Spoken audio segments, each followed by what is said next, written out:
এবার কেউ প্ররোচিত হচ্ছে না, সবাই সবার মতো করে মনে হয় ডিসাইড করেই এসেছে বাসা থেকে যে আমি কাকে ভোট দিব। এটা তারা জানে, এটা হচ্ছে সবচেয়ে ইন্টারেস্টিং। বিরতির আগে তো সকাল থেকে আস্তে আস্তে আসা স্টার্ট করেছিল।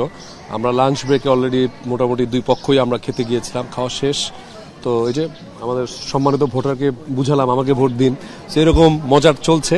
এবং আমার মনে হয় যে এখন একটা রাশ আওয়ার শুরু হবে। এখন সব তারকারা এখন অলরেডি স্টার্ট করেছে। আমার মনে হয় যে এখন একটা খুব ক্রাউড সৃষ্টি হবে এবং সেটা একদম 5টা সাড়ে 5টা পর্যন্ত ননস্টপ চলবে। অনেকে অলরেডি অন দ্য ওয়েতে আছে, কেউ অলরেডি বের হয়ে গেছে, কেউ অলরেডি হাজির হয়ে গেছে। সো আমরা আশা করছি যে এখন মজা হবে, আরো বেশি মজা হবে। এবারের ভোটারদের রেসপন্স কেমন পাচ্ছেন যখন তাদের সাথে কথা বলছেন?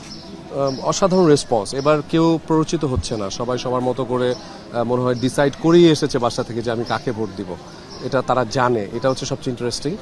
গতবার যেই অনাকাঙ্ক্ষিত ঘটনাগুলো ঘটেছে, এবার মনে হয় না আমরা দেখেছি এরকম ঘটনা।